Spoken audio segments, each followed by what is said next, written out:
ഒരു സീറ്റ് എടുക്ക.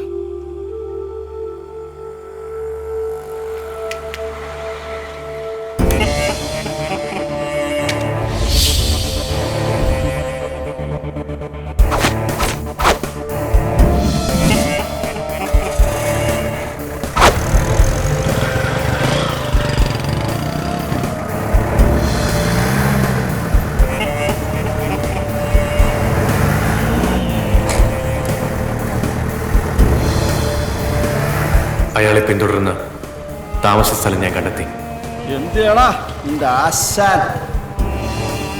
അങ്ങനെയാണ് ഞാൻ ആശാന്റെ വർക്ക്ഷോപ്പ് ലക്ഷ്യമാക്കി എത്തിയത്.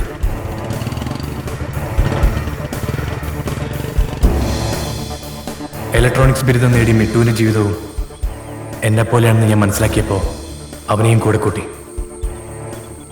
ഞങ്ങൾ പല ദിവസങ്ങളും ആരുമറിയാതെ ഒത്തുകൂടി. ഒടുവിൽ ചില ഉറച്ച തീരുമാനങ്ങളെടുത്തു. അബ്കാരികൾ തടവിലാക്കി.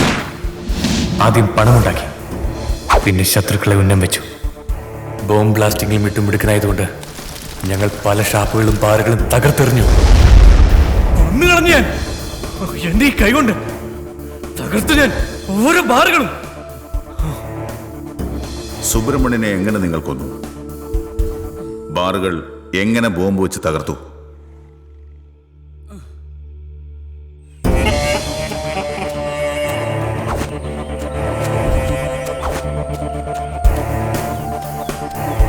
ചെറായിയെ കൊല്ലാൻ വേണ്ടി ഞങ്ങൾ ആദ്യം മത്ത് ബേബി വലയിലാക്കി. ഞങ്ങൾ പറയുന്ന പോലെ തന്നെ താൻ പറയണം. അനുസരിച്ചില്ലെങ്കിൽ ഈ ഒരു റിമോട്ട് തീരും നിന്റെ ജീവിതവും സ്പിരിറ്റ് കച്ചവടമൊക്കെ. നിങ്ങൾ എന്തോ ഈ പറയുന്നേ? അയാള് വേണ്ട എനിക്ക് യാതൊരു ബന്ധവുമില്ല. എന്നെ ഒന്ന് വിശ്വസിക്ക്. ഇപ്പൊ എനിക്ക് കാഞ്ചിയാർ തരകനുമായിട്ട് മാത്രമേ ബന്ധമുള്ളൂ. വിളിച്ചതൊന്നും അയാള് വരുത്തില്ല. വേണ്ട, പക്ഷെ തന്നെ കുറെ നാൾ കൂടെ നിർത്തിയല്ലേ, അതിന്റെ പേരിൽ ഒരു വിശ്വാസം തന്നോട് കാണാതിരിക്കില്ല.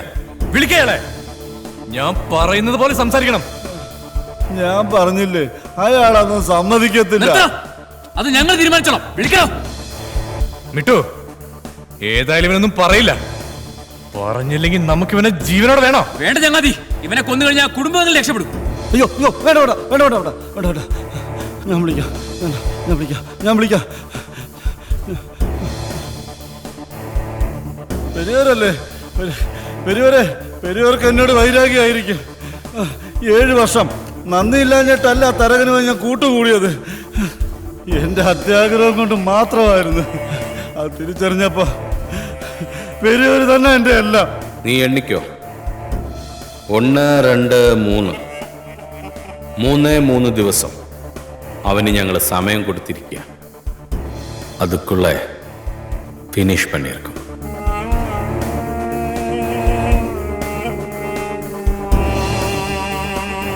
நாங்க வந்தா உன் பிரச்சனை தீர்ந்துடுமா? இப்ப எங்க இருக்க நீ? சரி சரி, நான் அங்க வரேன்.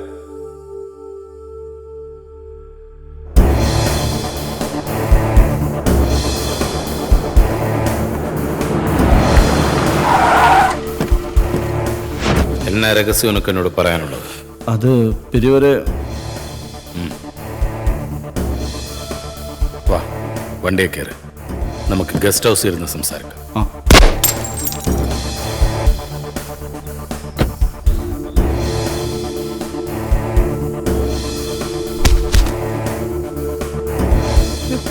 പെരിയവരെ, പെരിയവരെ, പെരിയവരെ. ഓടാ.